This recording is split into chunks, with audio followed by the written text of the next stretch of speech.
It is worth beginning with this plain truth. Ebenezer Scrooge was not a man who cared for Christmas. He was a hard man, a squeezing, grasping, clutching, covetous old sinner.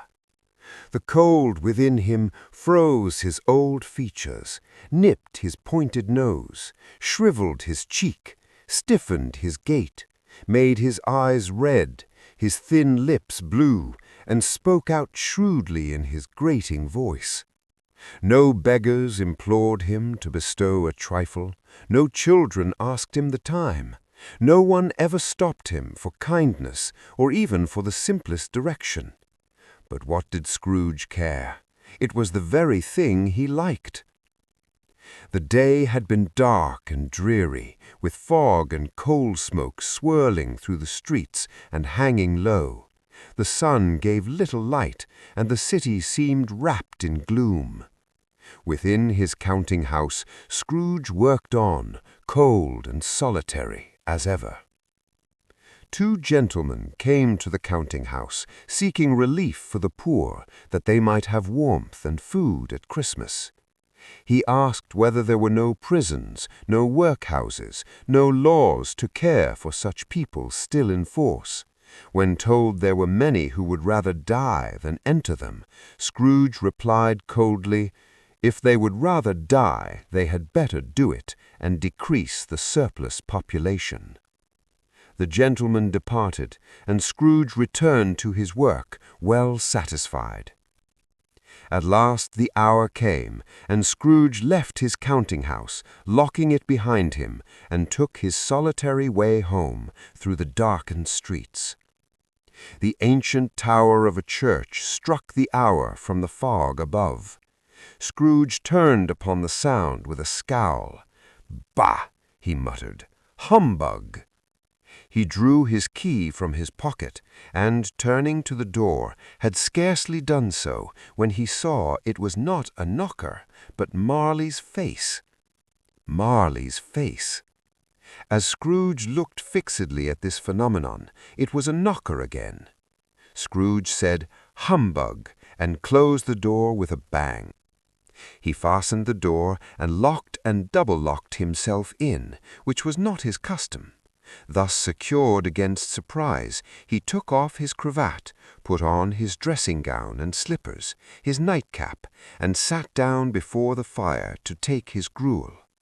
It was a very low fire indeed, nothing on such a bitter night. He was obliged to sit close to it and brood over it before he could extract the least sensation of warmth from such a handful of fuel. Scrooge had a little saucepan upon the hob, and stood stirring it, when suddenly the bell rang violently, without being touched. Scrooge started, and his heart leapt up into his throat. The bell rang again, and yet again. Before he could recover himself, a heavy sound came up through the house, as if some great weight were being dragged toward him. It was then that Jacob Marley, his dead partner, stood before him, transparent and wearing the chain he forged in life. Cash-boxes, keys, padlocks, ledgers, deeds, and heavy purses wrought in steel. I am here tonight to warn you that you have yet a chance and hope of escaping my fate. I wear the chain I forged in life. I made it link by link and yard by yard. You will be haunted by 3 spirits. Without their visits, you cannot hope to shun the path I tread. When that vision faded, another figure appeared. It was a strange figure, like a child, yet not so like a child as like an old man. Its hair hung about its neck and down its back, white as if with age, yet the face had not a wrinkle in it. This was the spirit of Christmas past. Scrooge shrank back, for he was mortal and afraid. But the spirit laid its hand upon his heart and bade him fear nothing. At that touch they passed through the wall, and the city vanished away, leaving them standing on a clear, cold country road amid the scenes of his childhood. They went, the ghost and Scrooge, into a long, bare, melancholy room, made barer still by lines of plain desks. At one of these, a lonely boy was reading near a feeble fire, and Scrooge sat down on a form and wept to see his poor forgotten self as he had used to be. The door opened, and a little girl, much younger than the boy, came darting in, and putting her arms about his neck, said, "Dear, dear brother, I have come to bring you home, dear brother, home for good and all, home for ever and ever." "Why, Fan!" exclaimed the boy. "Yes," said the child, brimful of glee, "home for good and all, home for ever and ever. Father is so much kinder than he used to be. Home is like heaven." Then the Spirit showed him a young woman, fair and gentle, whose eyes had once shone with hope when they rested upon him. Scrooge started back. "I know her," he said. "It is Belle. This is the place where she broke my engagement." "It matters little," she said softly. "To you, very little. Another idol has displaced me, a golden one." "You fear the world too much," she continued gently.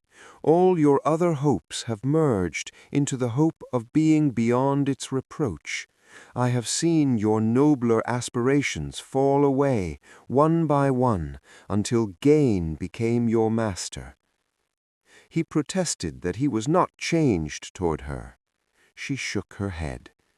She told him that what once promised happiness was now fraught with misery, that his altered spirit and his weighing of all things by profit had left no room for the love they once shared.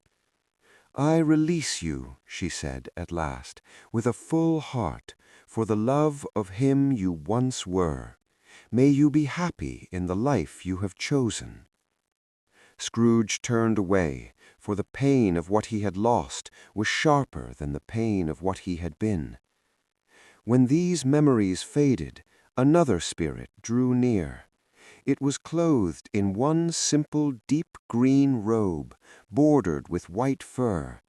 Its face was open and joyful, its voice clear and hearty. This was the spirit of Christmas present. The Spirit led him into a humble dwelling, alive with motion and cheerful industry. Scrooge knew it at once as the home of Bob Cratchit, his clerk. The household bustled from corner to corner, all in eager expectation of the father's return, each small hand busy, each voice lifted in happy anticipation. What they lacked in comfort, they made up for in warmth and gladness. Cratchit entered at last, his threadbare clothes brushed to look seasonable, with his youngest son perched upon his shoulder. Alas for Tiny Tim, he bore a little crutch, and had his limbs supported by an iron frame. Yet the child was full of gentle spirit. He sat close beside his father, watching all with quiet delight, and when the family gathered at table, his thin voice rose among them. "God bless us, every one."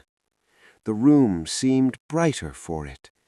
They shared a modest feast, a small goose eked out with care, and spoke together with easy laughter, as though it were the grandest of dinners. In that poor house there was contentment enough for all. Scrooge watched them for a long while in silence. At last, turning to the Spirit, he spoke with an interest he had never felt before. "Spirit," he said, "tell me if Tiny Tim will live." The ghost replied, "I see a vacant seat in the poor chimney corner, and a crutch without an owner, carefully preserved. If these shadows remain unaltered by the future, the child will die." "No, no," cried Scrooge. "Oh, no, kind Spirit, say he will be spared." If these shadows remain unaltered by the future, none other of my race will find him here. What then?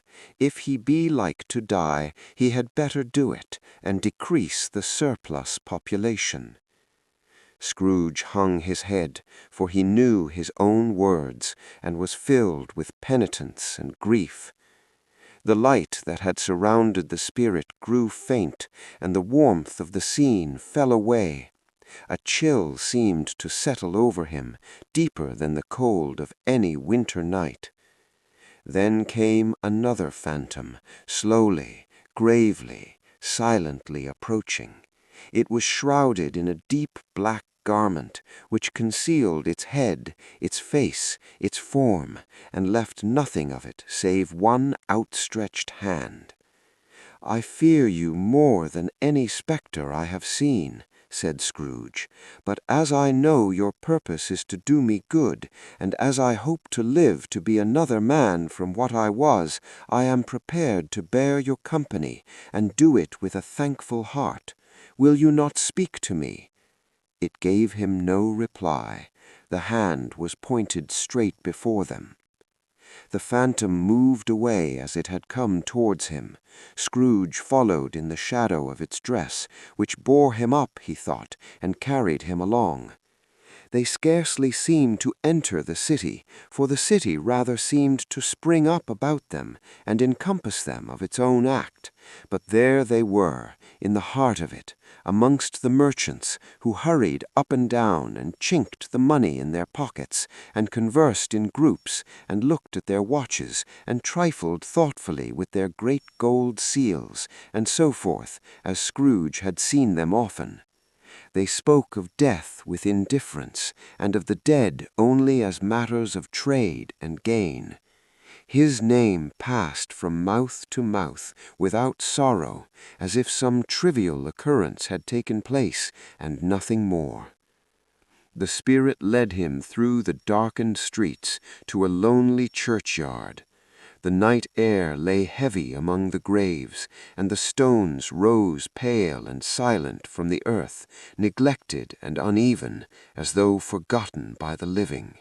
Scrooge moved slowly, trembling as he followed the spirit's outstretched hand. A terrible suspicion pressed upon him, growing heavier with every step. The spirit stopped. Its finger pointed downward. Scrooge advanced, scarcely daring to look. He read the name upon the stone, Ebenezer Scrooge. He fell upon his knees, clasping his hands together. "No, spirit," he cried. "Oh, no, no! I am not the man I was. Why show me this, if I am past all hope?" The finger pointed from the grave to him, and back again. "Spirit," he pleaded, "are these the shadows of the things that will be, or are they shadows of things that may be only?" The spirit stood silent, unmoved. "I will honor Christmas in my heart," cried Scrooge, "and try to keep it all the year. I will live in the past, the present, and the future.